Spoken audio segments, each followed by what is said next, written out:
I'm seeing is that the difference is when I actually look for myself versus trying to teach you. So it's true in my world, in my life. No matter what's happened, no matter how slow life is, no matter how fast life is, life got me. Life has taken care of me in one way or another, right? My biggest controversy, the biggest thing for me was I grew up a Christian. Um, I found out my girlfriend's cheating on me the same week my dad died. My dad told me right before he died, he was like, you should have lied about the scenario that you were in, the situation, where my girlfriend had told me to be honest. Like, I didn't lie, and I got kicked out of school. I got to graduate on time. That was the saving grace. The counselor or whoever, the principal, can't remember exactly who said this, but did say to me, and I remember these words, we're allowing you to walk the stage because your dad died. Huh. Okay, well, thank you. I appreciate that. Yeah. For the next 10 years of my life, I just saw how subjective truth is. Like, to me, to other people, how frequently the other people use truth versus not truth, how people kind of tell truth, people that don't tell truth. I was really big into politics. Like, Obama had gotten elected. I could still remember I was in Merkel, Texas when that happened. I'm just seeing, like, 10 years. And I can't remember everything, but I do remember not when I recognized, but I can now go back and I can pinpoint exactly when I realized that I was in a different space. Not where it was all just thought, not where it was just a bunch of make believe, but where I actually saw things started to shift. And that was when I asked my girlfriend at the time, who are you? And I actually didn't see then that I didn't know who I was as to why I was asking who she was. 'Cause she, in a way, had been unchanged. She had been her throughout, yes, growing, changing, molding, doing what we all do as humans naturally, grow. But I didn't know who I was, so I didn't know who she was. And we sat with that for a really long time. And I remember shortly after going from listening to political talk radio, listening to everything that there was, whether it was left wing, right wing, or in the middle, to Automobile University, which was Zig Ziglar, Jim Rohn, Les Brown, all of the speakers of yesterday, right? I started listening to what they're saying. You could be more, you could do more, you could grow. You don't have to do this. In 5 years, you can have money. Da, da, da, da, da. And what's fascinating is I'm listening to all this stuff, but I'm angry and I'm bitter at the world.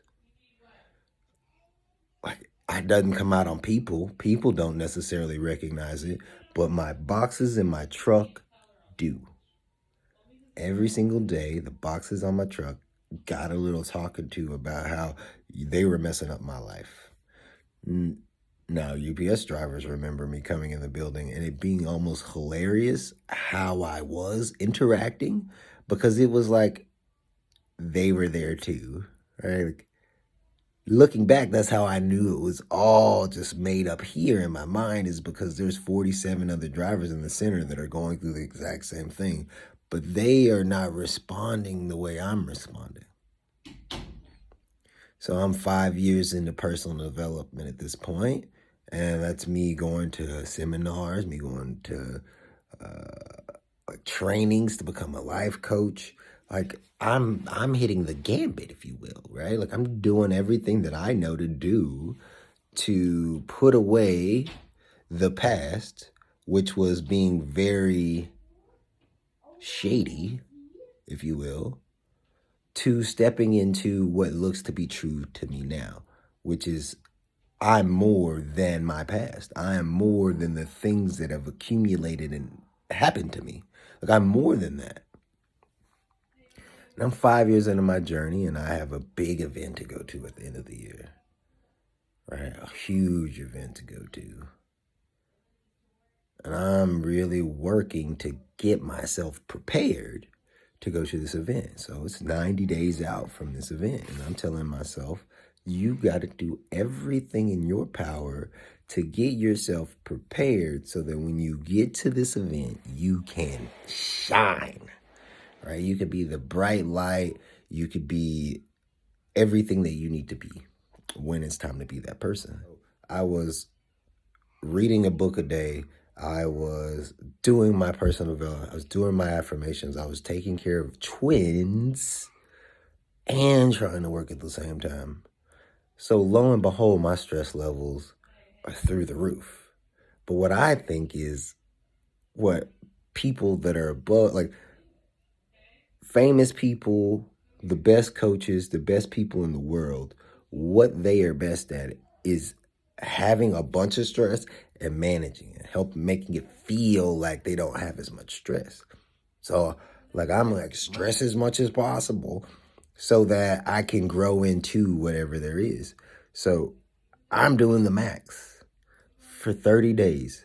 So 30 days happens. I'm like, it's 60 days. You can do it. Let's do it. I'm upping it. More YouTube videos, just more stuff, period. I'm still not talking to anybody though. How crazy is that? The most important thing, talking to people. I wasn't doing that. I was in this like study mode, sitting in the lab and taking it in. That was the goal. That was what I was doing. And what I find interesting is I'm now 90 days into this, and I wake up in the morning and my wife's like, you need to go to the hospital. And I'm thinking, I didn't have that many drinks last night. What could possibly be going on? And she's like, have your face is not working? Can you go to the hospital? I'm like, all right, cool. Go in the hospital. And I tell her my name. I don't know what's going on because, like, okay, half my face is not working, but I feel fine. I'm ready to get back to work. I still have like a week or two before my event. So I have to like keep pouring it on. Before I sit down, I didn't even sit down at the hospital. Before I sat down, they called me to the back. The doctor tells me, Danny, you have Bell's palsy. The good news is it wasn't a stroke because you wouldn't be smiling like this if it was a stroke. But it does seem that you're really stressed out. And whatever you're doing right now that's got you stressed out, you kind of need to back off of that. And in my head, I was like, I could take today off, but I got to get back to it. But what he was saying sat with me. You're stressing yourself out. And so I stopped. Like I went to my event. I was still worried because I was like, man, my face is not working. People are going to be looking at me funny. I'm not going to be able to network. And I'm sitting in this event and I'm soaking it up. But I could just feel my stress levels rising as I'm in there. Like I'm getting more stressed. Like I'm having a great time, but I can feel myself putting more weight on myself to do things, right? To actually go out and do things. But it was all here. And after that event, I had one more event that I'd already signed up before this event, right? It was something different, wasn't the same. It was night and day. So it would seem, because I'm watching The Mentor, which is Michael Neill, on YouTube, and I don't understand what he's talking about. But I know I feel different when I'm listening. I don't understand. So I go to school. January 2020, I'm in this school. First day, my daughter goes to the hospital. She's in Texas. I'm in California. She goes to the hospital. And I want to go home to be with her. But she has a virus. And everybody in my circle is telling me that if you have a virus, there's really not much you can do. So I stay. And I learn what Michael Neill is talking about. I understand. Originally, it was for other people, but whenever I sat down, it was for me. I started internalizing and taking this all on. What I was thinking, I didn't have to listen to. What I was thinking changes. It's like the clouds passing over. They come, they go, they move. Some days they're faster than others. Some days they're slower than others. And I took all of this in and didn't know I was taking it in until I got home.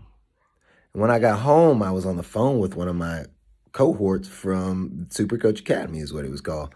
And we're talking about what our experience was over the week. And what we point out to each other is the fact that we aren't stressing out about what has happened or hadn't happened was the fact that we had grown. The growth did not happen from my thoughts. The growth happened before my thoughts, in this void. And I never heard or thought about anything like this. I never thought about the space before my thinking. Everything I was learning up until that point was how to wield what is already here in the world. All right, my thinking is this way. How do I interact with the world based on how my thinking already is? So I'm angry at the boxes. Okay, like how do I breathe? How do I control myself in such a way that I'm no longer worried about the boxes? But this was different. It was saying that the reason why I felt the way I did about the boxes because I was thinking some crazy things. And it wasn't anything more than that. And when I think crazy things, I feel crazy things. When I feel crazy things, they are projected into my world as if they were real. And that's how I interacted with things, as if everything out there was real. Don't get me wrong. I'm not saying that this phone isn't real. I'm not saying that I'm not real. I'm not saying that my fingers aren't real. But I am saying the way I was holding those things in my mind were not real. And that changed the game for me. Personal development looks different now. That day where I woke up to the subjectivity of truth looks different now. Now I see that truth is not, truth is subjective. My truth is different than your truth.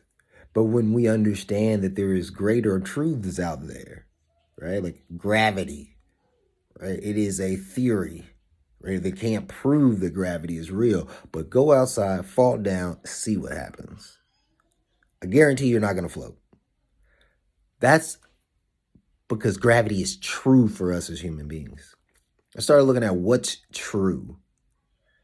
What's true is we all think. We are all aware that we think. Every last one of us thinks. And then we are aware that we think. And from time to time, we slow it down enough that we go before thought, which is the void, which different religious practices call different things, right?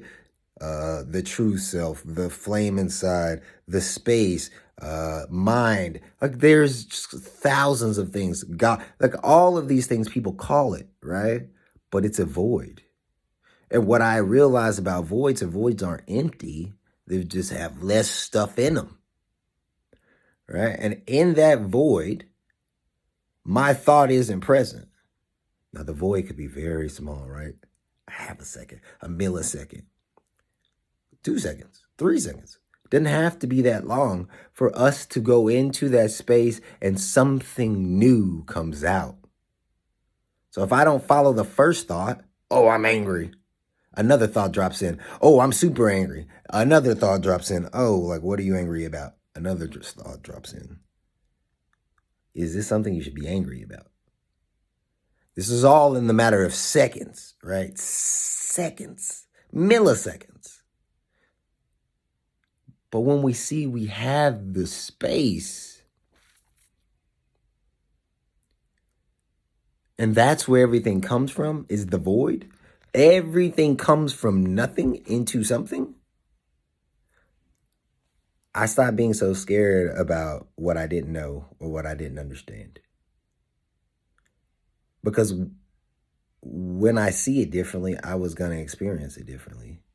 And that was so true when it came to me sitting in front of my girlfriend at the time and saying, I don't know who you are. And us spending time together, getting to know each other and getting married and now having 2 twin babies together. Every step along the way, I didn't know. I had no idea. But when I stepped off the gas here,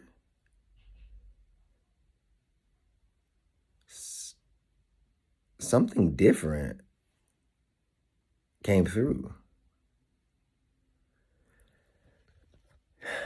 And that's what I wonder for you. I wonder what happens when you actually look at what's going on in your life, how things operate. Do you see how thought is working in your world?